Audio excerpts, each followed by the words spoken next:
پھر صحیح مسلم میں حدیث ہے، اسما بنت ابی بکر جو سیدہ عائشہ کی بڑی بہن تھی، فوت یہ بعد میں ہوئی، انہوں نے نبی اسلام کی وفات کے کافی عرصے کے بعد ایک کرتا نکالا، ایٹ لیسٹ یہ 50 سال بعد کی بات ہے، کیونکہ سیدہ عائشہ بھی فوت ہو چکی ہوئی تھی۔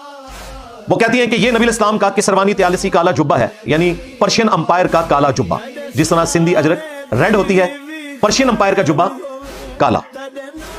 یہ کالا جبہ نبی اسلام پہنا کرتے تھے اور ہم اس کا دھون مریضوں کو شفا کے لیے دیتے ہیں۔ تو نبی اسلام کا پورا لباس کالا، یعنی آپ کا جو جبہ مبارک ہے، کرتا مبارک ہے، وہ کالا، اور اوپر چادر بھی کالی۔ یہ دو چیزیں میں نے ثابت کر دی۔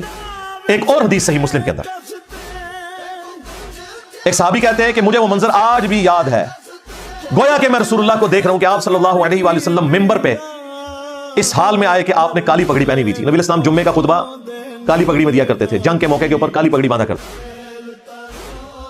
ایک اور حدیث صحیح مسلم میں جابر بن عبداللہ کہتے ہیں نبی اسلام فتح مکہ کے دن اس حال میں مکہ شریف میں داخل ہوئے کہ آپ نے احرام نہیں پہنا ہوا تھا اور کالے رنگ کی پگڑی آپ نے سر مبارک پہ پہنی ہوئی تھی۔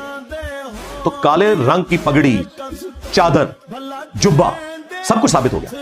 پھر کالے جھنڈوں کے اوپر تو یہاں لوگوں نے کتنی تنظیمیں بنا لی، جو مسند احمد میں ایک کمزور روایت ہے لیکن اس کی صحیح سند موقوفاً المستدرک للحاکم میں موجود ہے، مشکات میں بھی یہ روایت موجود ہے۔ ثوبان جو صحابی تھے نبی اسلام کے آزاد کردہ غلام، ان کا قول صحیح سند کے ساتھ ہے کہ نبی صلی اللہ علیہ وآلہ وسلم نے فرمایا، وہ کہتے ہیں کہ جب تم خراسان سے کالے جھنڈے آتے ہوئے دیکھو تو ان کا استقبال کرنا، ان میں اللہ کا خلیفہ مہدی ہوگا، یعنی خلیفۃ اللہ مہدی کا جھنڈا بھی کالا ہوگا۔